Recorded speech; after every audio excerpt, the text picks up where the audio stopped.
ఈ భూ సంబంధమైన విషయములలో కాదు, దేవుని ఎడల ధనవంతుడవై ఉండుము. నేడు ఎంతో ప్రఖ్యాతిగాంచిన స్టాక్ మార్కెట్ వ్యాపారంలో ఒక యవ్వనస్తుడు ఎంతో ముందు చూపు కలిగిన పేరెన్నిక గల దళారీగా ఉన్నాడు. ఏ కంపెనీ యొక్క స్టాక్ ధర భవిష్యత్తులో పెరుగుతుందో ఆలోచిస్తూ వాటిలో పెట్టుబడి పెట్టడానికి చూస్తుంటాడు. 5 రోజుల ఉపవాసము తరువాత నీ కోరిక ఏమిటి, నేను తీరుస్తాను అని జిన్ అనే ఆత్మ ఆ యవ్వనస్తుని అడుగుతాడు. వెంటనే తడబడకుండా, వచ్చే సంవత్సరం స్టాక్ మార్కెట్ పరిస్థితి నాకు ఇప్పుడే తెలిసినట్లయితే లాభములలో ఉన్న కంపెనీలో నేను పెట్టుబడి పెడతాను. కాబట్టి వచ్చే సంవత్సరం స్టాక్ మార్కెట్ను సూచించే వార్తాపత్రికను నాకు చూపించు అని అడుగుతాడు.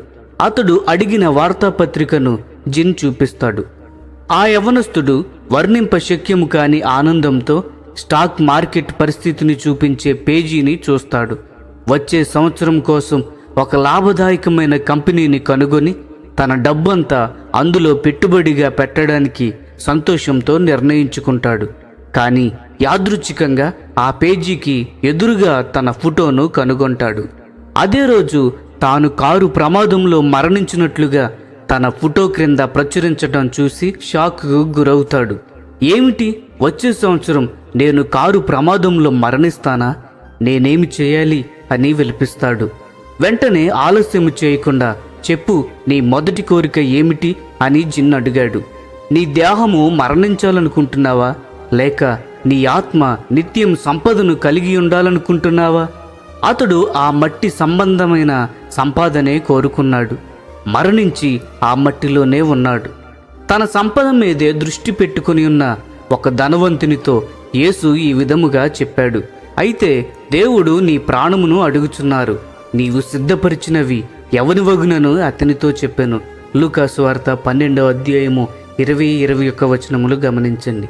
ఈ యవనస్తుడు కూడా ఆ ధనవంతుని వలె నశించిపోయాడు. యవనస్తుడా, బుద్ధిహీనుడైన ఈ యవనస్తుని వలె జీవించుట మంచిదా?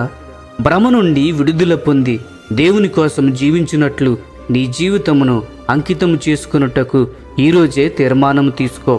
ప్రియ స్నేహితులారా, ఈ సందేశములు మీకు ఆశీర్వాదకరముగా ఉన్నట్లయితే లైక్ చేయండి, సబ్స్క్రైబ్ చేయండి, అనేకులకు షేర్ చేయండి.